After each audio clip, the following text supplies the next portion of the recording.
good morning, rise and shine. Welcome to Crypto TV. I am your news host Parvati Nirvan and let's begin the day with Morning News Bulletin. Here are the headlines. Reserve Bank of India voices fresh concern over stable coins. Sandbox surges as PwC Hong Kong purchases virtual land in Sandbox Metaverse. Russians have invested $67 billion in crypto as the CBR flirts with a ban. US security regulators reject Valkyrie Cryptoin spot Bitcoin ETF applications. Bakkt President Adam White announces he is leaving. Biggest NFT drops and sales in 2021. Bitcoin miners generated more than $15 billion in revenue during 2021. Binance introduces auto burn to replace quarterly burns. Bitcoin climbs over $50,000 first time in 2 weeks. The Reserve Bank of India, the country's central bank, has raised fresh concern over stablecoins and said that any crypto assets pegged to the US dollar or any other global currency could undermine the local currency, news reports said. Central bank officials voiced these concerns with the government in several meetings held recently, the report said. Stablecoins are cryptocurrencies where value is derived from any underlying asset. The RBI has said that if stablecoins are allowed in India, they could even affect the central bank's ability to control the currency fluctuations and volatility. India is yet to take a call on regulate and to completely ban cryptocurrencies. The RBI has said that many exchanges are already offering between 10 to 12% interest rates on stablecoin deposits similar to fixed deposits. A top company of China, PwC Hong Kong, bought virtual land on Sandbox platform. In reaction to the purchase, the Sand token rose 14% within an hour. Sandbox, a subsidiary of Animoca brand, did not specify exactly which land the company acquired and for what price. PwC Hong Kong is part of the international network of PricewaterhouseCoopers International Limited, which is present in 156 countries around the world. The Sandbox is a virtual metaverse where players can play, build, own, and monetize their virtual experiences. According to DappRadar, about 4,500 users have bought virtual lands on the Sandbox over the past 30 days. Over the past 3 months, the average price of the land on the platform is $9,665 or 2.45 Ether. Data available at OpenSea. Sand was trading at $6.33 in early morning trades, after gaining over 24% in the early Asian market trades. According to a recent report by a Russian lawmaker, the country's citizens have spent more than 5 trillion rubles or $67.5 billion in the cryptocurrency market, despite the country's uncertain regulatory climate. Since 2022, cryptocurrencies have had legal status in Russia, albeit they are not permitted to be used as means of payment. Authorities have warned and taken a few measures against what they see as a high-risk investment for residents with low financial literacy attracted to the crypto market, the report said.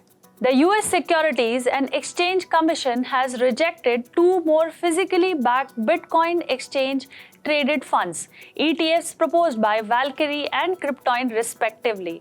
According to the Commission, NYSE Arca and CBOE BZX exchange, which sought rule changes to list and trade Valkyrie and Cryptoin products, failed to show that their proposals are consistent with the requirements of exchange.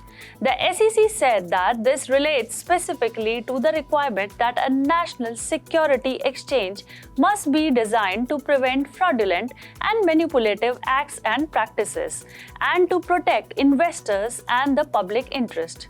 An ETF is an investment vehicle that allows investors to buy shares that track the price of an underlying asset. A Bitcoin ETF gives exposure to the Bitcoin, saving the hassle of purchasing the cryptocurrency from the exchange and managing the private keys. The SEC has repeatedly rejected or delayed all the attempts to launch a Bitcoin ETF, even though American investors can access such products in Canada.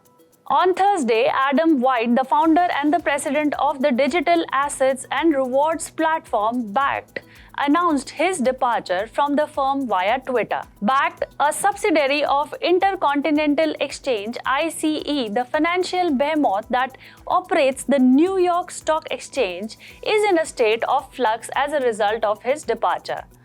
White's departure from Bakkt comes at a time when company's stock price has fallen since it went public in October through a reverse merger known as SPAC. The stock, after hitting a high price of $50, subsequently fell to under $9 on Wednesday. Employees at Coinbase did not state specific reasons for his departure or say what he was doing next, simply saying he is optimistic about the future. Non-fungible token or NFT became such a buzzword in 2021 that even Collins Dictionary declared the abbreviation its word of the year, and Google searches for NFT spiked to record levels. The growing popularity of the asset class has pushed the market capitalization of NFT to $17 billion, and the NFT market space, OpenSea alone has cornered around $10 billion of the sharing in trading. NFT's potential reaches far beyond art to include music, sports collectibles, and video games, while its utility encompasses ownership as well as exclusive access to unique functions and features. The top collections of 2021 included Beeple's Collage, CryptoPunks, NBA Top Shot, and RTFKT, not only in the value they notched up, but for their growing communities. Bitcoin miners made more than $15 billion in revenue over the course of 2021. According to the Block Research 2022 Digital Asset Outlook report, the prediction indicates a 206% growth year on year. Miners made $1.75 billion in anticipated revenue in March, including $167 million in transaction fees. The estimate is based on the assumption that mining businesses sell their accumulated digital assets to pay for electricity and other resources. Nevertheless, some miners keep some of their mined coins, the report said. In a major move, crypto exchange Binance announced that it will be introducing the BNB Auto Burn feature with immediate effect in the broader interest of the Binance Smart Chain (BSC) and BNB communities. As of now, BNB is the native cryptocurrency that fuels transactions on the Binance Smart Chain (BSC), similar to the gas fee paid on Ethereum.